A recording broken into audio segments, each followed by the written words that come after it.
வணக்கம் என் தமிழ் உறவுகளே. கொல்லிமலை பல்வேறு அதிசயங்களும் சிறப்புகளும் மர்மங்களும் நிறைந்த மலையாகும். இம்மலைக்கு மேலும் சிறப்புகளை சேர்க்கும் வகையில் உள்ளதுதான் அறப்பளீஸ்வரர் திருக்கோவில். இன்னைக்கு நம்ம பார்க்க போற கோவில் நாமக்கல் மாவட்டம் கொல்லிமலையில் உள்ள அருள்மிகு அறப்பளீஸ்வரர் திருக்கோவில் தான் பார்க்க போறோம். பொதுவாக நம்ம மீன்களை வீட்டில் வளர்த்து அழகு பார்த்திருப்போம், இல்ல குளத்தில் உள்ள மீன்களுக்கு பொறி தீவனம் போட்டு மகிழ்ந்திருப்போம். ஆனா இந்த கோவில்ல வழக்கத்திற்கு மாறாக மீன்களுக்கு மூக்கு குத்தும் பழக்கம் இருக்கிறது. ஆமாங்க, நம் வேண்டுதல் நிறைவேறிய பின்பு இக்கோவிலின் அருகில் பஞ்சமி நதி அருவியாக கொட்டுகிறது. அந்நதியில் உள்ள மீனை பிடித்து மூக்கு குத்தும் பழக்கம் இன்றளவும் நடைபெறுகிறது இக்கோவிலில். கோவிலினுள் நுழைந்ததும் கொடிமரம், பலிபீடம், நந்தி தேவரை வணங்கிய பின்பு இக்கோவிலின் சுயம்பு மூர்த்தியான அறப்பளீஸ்வரர் அருமையாக காட்சி தருகிறார். சுவாமியை தரிசிப்போம். இங்கு சகல அருள் தரும் சூரிய பகவான் சன்னதி உள்ளது. திருஞான சம்பந்தர், திருநாவுக்கரசர் இக்கோவிலை பற்றி பாடல்கள் பாடியுள்ளனர்.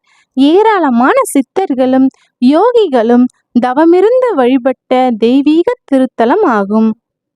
சுப்பிரமணியர் ஸ்ரீ வள்ளி தெய்வானையுடன் காட்சி தருகிறார். சுப்பிரமணியரை வணங்கிய பின்பு இக்கோவிலின் தல விருட்சமான மகா வில்வ மரம் இங்கு உள்ளது. அருகில் தக்ஷணாமூர்த்தியும் காட்சி தருகிறார். கோவிலின் வலதுபுறத்தில் வற்றாத 5 ஜீவ நதிகள் ஒன்றாக கலந்து 150 அடி உயரத்திலிருந்து நீர் அருவியாக விழுகின்றது. கொல்லிமலையின் ஆயிரம் அபூர்வ மருத்துவ குணங்களையெல்லாம் அள்ளி வந்து கொட்டும் நீர் அருவியாகி பின் ஆறாக ஓடுகிறது. இந்த ஆற்றில் ஏராளமான மீன்களும் உள்ளன. இங்கு விநாயகர் காட்சி தருகிறார். இதுதான் குறி சொல்லும் மிக பழமையான கற்கள்.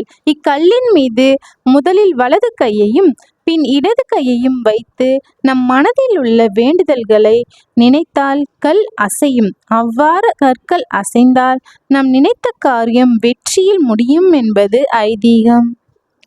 காசி விஸ்வநாதருக்கும் விசாலாட்சிக்கும் தனி சன்னதி உள்ளது. இந்த சன்னதியை காசியில் உள்ள அமைப்பிலேயே அமைத்துள்ளனர். ஆகாய கங்கையில் நீராடி விஸ்வநாதரை பூஜித்து வந்தால் புண்ணியம் உண்டாகும். மகாலட்சுமிக்கும் தனி சன்னதி உண்டு. பெருமாள் கோவில்களில் சுவாமி சன்னதியில் அவரது பக்தரான ஆஞ்சநேயர் இருப்பார். ஆனால் இங்குள்ள மகாலட்சுமி சன்னதியில் ஆஞ்சநேயரை தரிசிக்கலாம். சரஸ்வதிக்கும் தனி சன்னதி உண்டு. இங்கு சரஸ்வதி அட்சர மாலை 7 வீணையுடன் நின்றிருந்து அருள் பாலிக்கின்றார். இங்கு ஜேஷ்டா தேவி காட்சி தருகிறார். ஜேஷ்டா தேவி என்றால் மூத்த தேவி ஆகும். இப்போ இந்த கோவிலின் தல வரலாறு என்னன்னு பார்க்கலாம். உயிர்களின் வாழ்க்கை மகத்துவம் பெற இறை வழிபாடு மேற்கொண்ட சித்தர்கள் தவம் செய்ய தேர்ந்தெடுத்த இடங்களில் ஒன்றுதான் கொல்லிமலை. அவர்கள் இங்கு ஒரு சிவலிங்கம் ஸ்தாபித்தனர். தர்மத்தை, அதாவது அறம் பின்பற்றிய சித்தர்களால் பிரதிஷ்டை செய்யப்பட்டதால் இவருக்கு அறப்பளீஸ்வரர் என்ற பெயர் ஏற்பட்டது.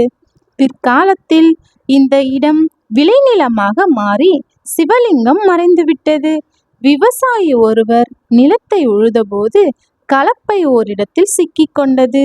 அங்கு தோண்டிய போது லிங்கம் இருப்பதை கண்ட விவசாயி ஊர் மக்களிடம் தெரிவித்தார். மக்கள் மலையில் கிடைத்த இலை தழைகளால் பச்சை பந்தல் அமைத்து சிவனை பூஜித்தனர். பின்பு கோவில் கட்டப்பட்டது. கோவில் பிரகாரத்தில் துர்க்கை, சண்டிகேஸ்வரர், காலபைரவர், சந்திரன் ஆகியோரும் உள்ளனர். இக்கோவில் திறந்திருக்கும் நேரம் காலை 7 மணி முதல் மதியம் 1 மணி வரை திறந்திருக்கும். பின் மதியம் 2:30 மணி முதல் இரவு 7 மணி வரை திறந்திருக்கும். கோவிலில் ஆடி 15ஆம் தேதி கொடி ஏற்றப்பட்டு ஆடி 18, 19 திருவிழா நடைபெறும். ஆடி 18ம் சிவராத்திரியும் இரவு முழுவதும் கோவில் நடை திறந்தே இருக்கும். அனைவரும் வந்து அறப்பளீஸ்வரரின் அருளை பெறுக.